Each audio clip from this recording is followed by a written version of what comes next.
깎아지른 절벽 위 해발 1034m에 자리하고 있는 적상산. 가을 단풍이 들면 마치 여자의 주름 치마처럼 생겼다 해서 붉을적 치마 상자를 쓴다.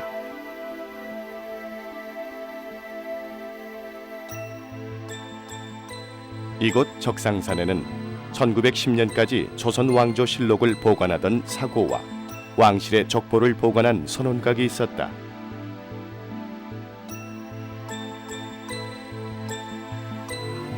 그 옛날 건물들은 없어졌지만 적상산에는 사각과 선원각이 복원돼 있다. 우리는 조선왕조실록을 통해서 조선시대 중요한 역사적 사실을 확인하죠. 만약에 조선왕조실록이 없다면 삼국시대나 고려시대처럼 조선시대 역사적 사실도 역사적 상상력에 의존할 수밖에 없겠죠. 그러면 다른 역사적 기록과 달리 조선왕조실록은 어떻게 해서 우리들에게 전해졌을까요? 분장지책이라는 게 있습니다. 나눌 분자, 감출 장자를 쓴 분장지책은 한 곳에 집중적으로 모아두지 않고 여러 곳에 나누어 보관한다는 뜻입니다. 제 뒤에 보이는 이런 사고를 짚고 전국의 조선왕조실록을 분산해서 보관을 했던 거죠. 그러면 왜 이곳처럼 해발 1000m가 넘는 이렇게 높은 산에 보관을 했을까요?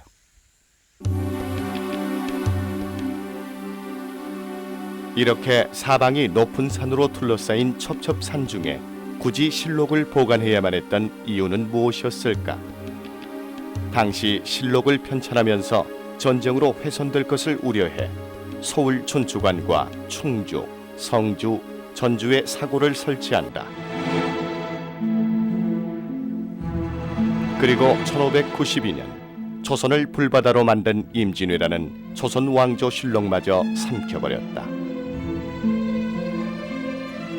일본군 진경로에 있던 성주사고와 충주사고가 불타고 한양 춘추관에 있던 실록까지 불길 속에 사라졌다. 그리고 전주사고에 있던 조선 왕조실록만이 병화를 피했다. 임진왜란이 끝나자 유일하게 남은 전주사고의 실록을 강화도 만이산으로 옮기고 이것을 바탕으로 총 4번의 실록을 더 만들어 산속에 보관한다. 평야보다 그나마 산속이 전란을 피할 수 있다는 판단이었다. 이때 강원도 오대산과 경상도 태백산, 평안도 묘향산에 새로 사고가 설치된다. 그런데 문제는 묘향산이었다. 당시 압록강 넘어 만주족이 조선을 위협해오는 상황이었다. 결국 안전한 남쪽 지대로 옮겨야 한다는 공론이 일어났고 묘향산 사고는 무주 적상산으로 옮겨진다. 적상산이라고 하는 것은 그 옛부터 이름이 나기를 아주 천의 요새다라고 알려져 있었던 거거든요. 그래서 임진왜란한테 이제 다 타버린 사고들이 어떻게 하면은 말하는 그 보존이 잘 될 것인가 하는 것들을 국가에서 걱정을 하다가 옛날부터 이 무주적산산이라고 하는 그 이름을 들었던 그런 그 신료들이 임금에게 그 건의를 해가지고 적산산 얘기가 나오게 되죠. 그것이 이제 그 광해 때 이루어지는 부분들인데 광해 때에 이 각 고을에 있었던 사고들이 다 불에 타버리니까 산속으로 올라가게 되지 않습니까? 그것도 그때는 적산산에는 사고가 있었던 것은 아니고 다만 이 성이라고 하는 그런 그 잔해들이 있었던 곳으로만 기록을 하고 있었다 그런 얘기죠. 그러다가 이제 적산산에다가 사고를 설치를 해서 일단 한 군데 이루어지면 좋겠다. 이것이 이제 조정에서 결정이 되고 나니까 안국사 부근에다가 이제 사고를 설치를 합니다. 그 사고가 설치된 것이 처음에는 실록각 하나만 가지고 들어왔거든요. 그것이 이제 뭐 다른 데 있던 이 서책들을 옮긴 것도 아니고 처음에 이제 선조실록인가부터 시작이 됩니다. 그래서 이제 그쪽 서책을 옮기고 난 다음에 인조 때 병자호란이 가고 난 다음에 이게 그것만 가지고는 되지 않겠다 싶어서 이제 묘양산 쪽에 후금이 생기게 되고 그쪽 북방이 좀 위험하다고 싶으니까 남한으로 옮겨야 되겠다. 그것이 이제 전주와 가까워진 적산산에다가 옮기는 것이 아주 제격이 되지 않겠는가. 그래서 적산산으로 옮기게 된 거다. 이렇게 말씀을 드릴 수가 있습니다.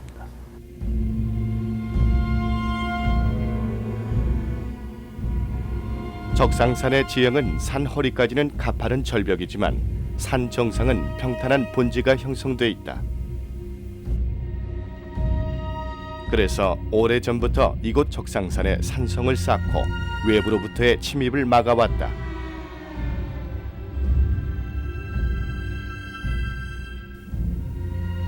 적성지에는 적상산성을 이렇게 기록하고 있다. 성의 둘레가 16,920점, 우물이 33개소, 연못이 4개 있다. 영조 때 그려진 해동지도에는 절벽 사이로 쌓은 성벽과 동서남북 4개 성문을 확인할 수 있다.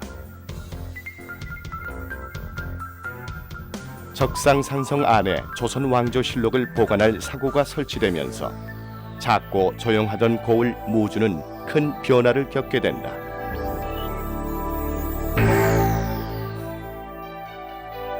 적산산에 사고가 들어서게 되니까 그거를 관리하기 위해서는 상당한 애로를 느끼죠. 물론 뭐 여기 현감 자체도 그랬겠지만은 특히 무주에 살고 있는 백성들이 맨날 부역에 시달리면서 살아야 하니까 애로가 이만저만이 아니었습니다. 사시사철 지켜야 되니까 뭐 현이라고 하는 거 조그만 고을에서 백성이 있었으면 그때 얼마나 있었겠는가 하는 걸 우리가 짐작할 수 있는 부분이거든요. 뭐 농사도 폐농을 하면서 지켜야 하니까 백성들이 어떤 때는 도저히 살 수가 없다. 그래서 말하면 야반 도주를 하는 백성들도 많이 생기게 되는 거죠. 이때 이제 현감이 도저히 안 되게 생겼으니까 중앙에다가 이 건의를 합니다. 무주가 이 사고를 이렇게 지키기 위해서 백성들이 도저히 이 살아나갈 수가 없으니까 이 근방에 있는 백성들을 이쪽 적산산성 소고군으로 편입을 시켜줘 가지고 산성을 좀 지키게 해달라. 그래서 이 근방에 있는 군이라고 하면은 금산이나 진산, 진안장수, 용담, 운봉 이거 6개 이 현하고 그리고 무주현하고 해서 7개 현이 적산산성 소고군을 편성을 시켜가지고 이렇게 이 관리를 하도록 이렇게 이제 이 건의를 했어요. 그랬더니 그때 당시 현종 때인데 그때 국가에서 그러지 말고 이 도읍으로 승격을 시켜야 되겠다. 그래서 여기 무주를 도읍으로 승격을 시키면서 옛날에 금산 땅인 안성이라고 하는 동네 구천동 이런 쪽을 무주로 편입을 시키면서 도읍으로 승격을 시키죠. 무주 도호부가 되고 인근 6개 현에서 부역을 제공받게 된 적상산 사고는 산성과 실록각, 선원각 등을 안정적으로 관리하고 수리할 수 있는 기반을 다지게 된다. 조선 광해군 때 이곳 적상산에 사고가 만들어지면서 전국적으로 사고가 6개나 됩니다. 그러면 6개의 사고는 그 이후에 어떻게 되었을까요? 안타깝게도 이곳 적상산 사고를 제외하고는 나머지 5개의 사고는 기록만 남아있을 뿐 그 흔적을 찾아볼 수가 없습니다. 그래서 결국 적상산 사고는 그 옛날 사고의 건축적 흔적을 찾아볼 수 있는 유일한 곳이 되는데요. 그러면 과연 적상산 사고는 어떤 모습이었을까요? 지금은 물에 잠긴 적상산 사고지. 무주 양수 발전소를 건설할 당시에 발굴 조사를 통해 확인된 곳이다. 그리고 해발 850m의 적상호가 만들어지면서 안국사와 사고지를 지금의 자리로 그대로 옮겨와 복원했다.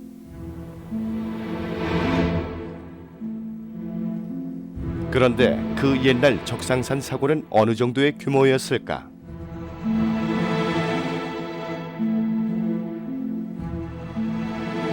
사고에는 선원각과 사각 두 개의 건물이 있었는데 사각에는 실록이, 선원각엔 왕실의 족보가 보관됐다.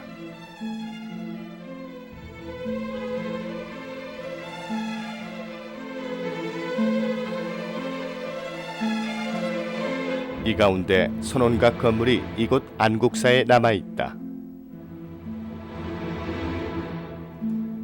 바로 이 천불전이 선원각 건물이다.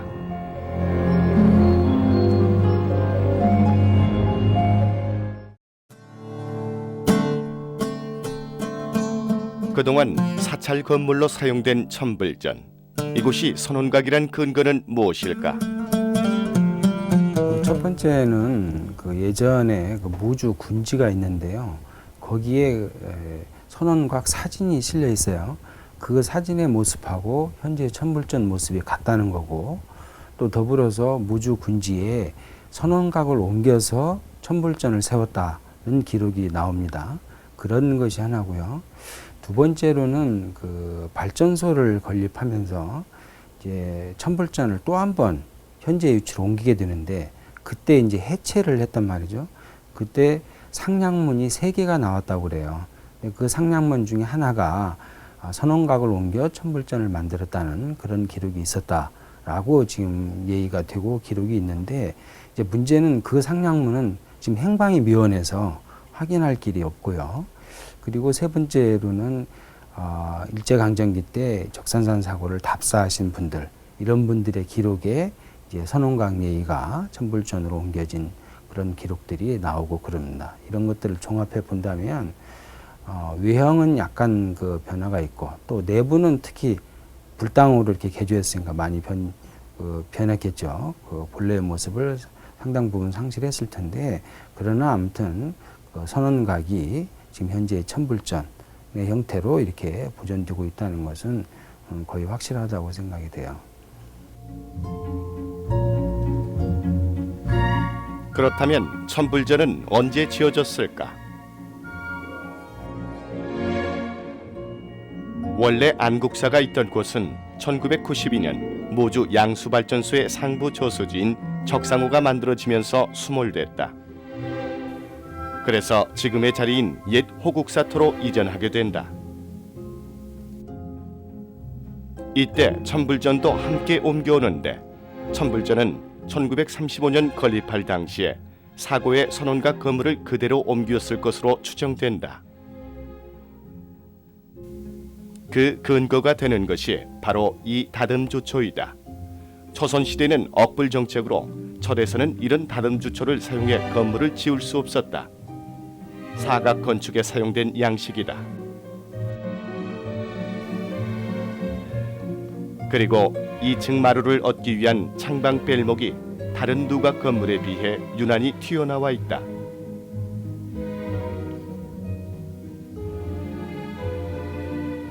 이것은 2층에 무거운 책을 보관하기 때문에 그 무게를 지탱하고 분산하기 위한 것으로 전통적 건축 양식이다.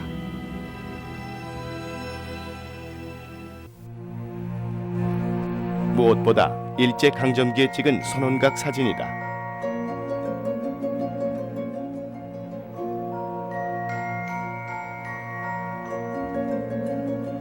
사진을 확대해보면 다듬 주초와 툭 튀어나온 창방 뺄목, 그리고 건물 뒷면에 뚫린 환기를 위한 들창을 확인할 수 있다. 그리고 이 사진을 지금의 천불전과 비교하면 더욱 명료해지는데, 단청 등 불교적 장식을 제외하면 건물이 너무도 흡사함을 알 수 있다.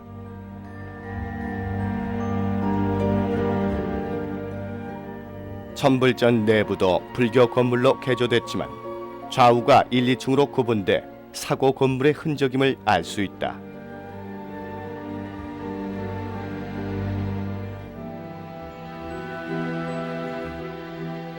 천불전을 뒤에서 보면 이곳이 선원각이었음이 더욱 확연해진다.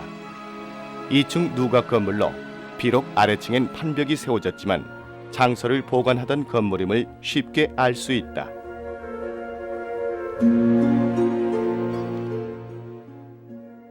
현재 그 조선 후기의 그 5대 사고 중에서 흔적이 남아 있는 것은 지금 적산산 사고가 유일하다고 이렇게 얘기할 수 있어요. 그러니까 약간의 변형은 됐어도 그나마라도 남아 있는 게 없다. 그래서 유일한 그런 건물이 지금 천불전이다라고 했을 때 이것은 이제 도지정 문화재로 지정이 돼야 한다고 저는 이제 생각을 하고요. 더 나아가서는 국가문화재로도 검토가 되어야 한다라고 이렇게 봐요.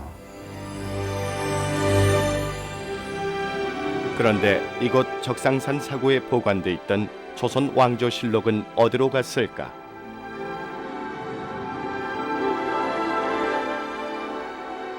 (1911년) 일제는 왕실 소유의 서적을 관리하기 위해 창경궁 내에 이왕직 장소각을 설치한다.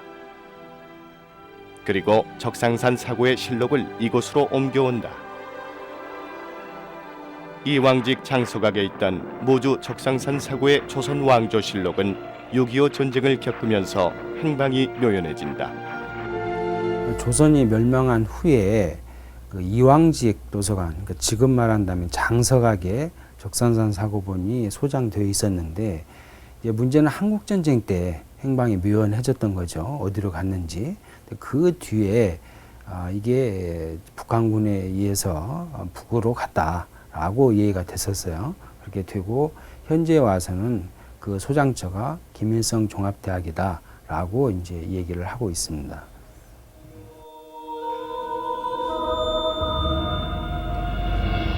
전쟁으로 인해 훼손될까 염려해 깊은 산속에 보관한 조선 왕조 실록. 이렇게 무주 적상산에 온 조선 왕조 실록이 오늘날 우리에게 전해질 수 있는 것. 이름 없는 민초들과 그 옛날 안국사와 호국사 스님들의 목숨을 건 투쟁이 있었기에 가능했다. 병자호란 당시 조선 왕조 실록을 홀로 지켜낸 어느 승병의 일화가 담긴 석실 비장 현판이 이곳 안국사에 남아 있다. 그리고 조선시대 사고의 유일한 건축 흔적인 선원각이 천불전에 옷을 입고 서 있다.